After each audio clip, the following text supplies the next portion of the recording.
you to the dozens or I guess hundreds or over 100 Muslims from Missouri to come to the inaugural, first ever, massive or large Muslim Capital Day in Jefferson City. Let's give yourselves and ourselves a big round of applause.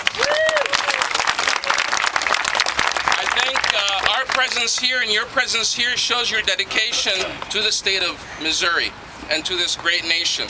And it sends a message, because it's hard. Not everybody. How many of you live in Jefferson City?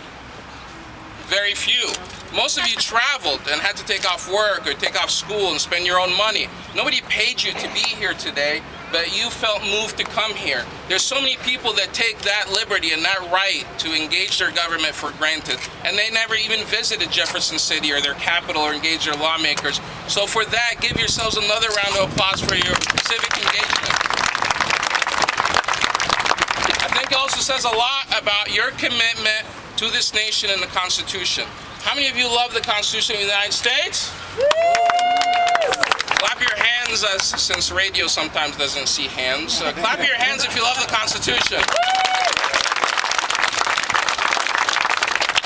Many of us came from different nations, and many of us came for different reasons, but one thing that we love about this nation is our right of freedom of religion. Probably the most important amendment or most important right in the American Constitution. It's the bedrock, the foundation. Why Europeans escaped Europe to come to America to establish a homeland is for that religious freedom. But unfortunately, religious freedom is under threat today. There are some people, some of them may mean well, but a lot of them are motivated by fear, think that we need to curtail that religious freedom for the greater good. Well, we should remind them by the words of who? Benjamin Franklin, who said, those that give up liberties for a little bit of safety deserve neither. You know, I'm paraphrasing. So we should never try to limit people's rights for the greater good or for the security.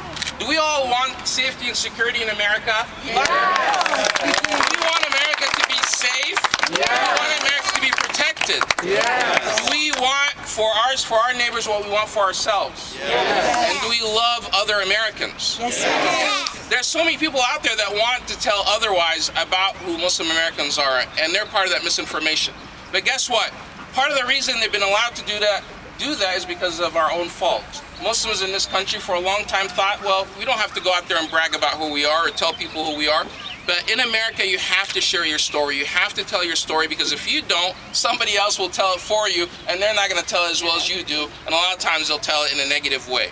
So somebody asked me earlier, are you here just to oppose this bill? And if this bill is gone, will you come here again?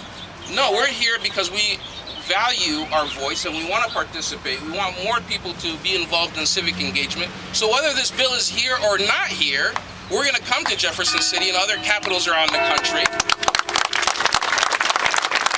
And Jim and all the other organizers, like our friends at the ACLU, made a commitment that this is a tradition that's going to continue, and you can count on these Muslims, in fact more Muslims and their friends, Jews, Christians, and others, to be here every year from now on. Is that right? Yes. And not only to do that, but also to come here to serve here as well, because part of political participation is to come here and provide solutions and run for office and be the solution maker. So we have one right now. So there's one right now. We're very proud of her. And we're going to bring more, because that's what America provides. Muslims, just like anyone else, wants the same things that Americans want, that have. Freedom, prosperity, peace, human dignity, honor. These are the things. So don't be afraid that Muslims want to hold on to their Islamic values. We don't think that this bill that opposes what's called Sharia is needed, because the Constitution already forbids it. It says that in the First Amendment, that in the Establishment Clause, it does not allow the government to establish religion or oppose religion. So Sharia could never supersede the American Constitution, and by us being here as Muslims, we've already taken an oath to uphold the Constitution. In the Quran, part of Sharia says uphold your oath. So there's nothing that we could do to say, okay, now we took the oath, now we want to undermine the U.S. Constitution.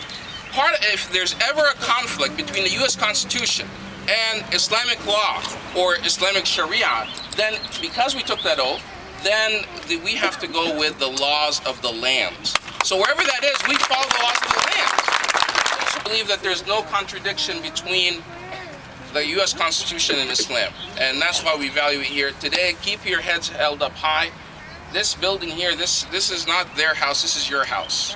You own this house because your taxes pay for this house. And the people that work here, you don't work for them, they work for you. So when you go there and talk to them, you're talking as their boss because you put them in office, and you can easily remove them in office, and you can send that message to them that whoever is going to use fear tactics that's going to divide us and establish rules like this and laws like this, that there's an election in 2012 and you will go to that ballot, and not only you but your whole neighborhood, and you'll vote them out of office. And with that said, congratulations on a great event.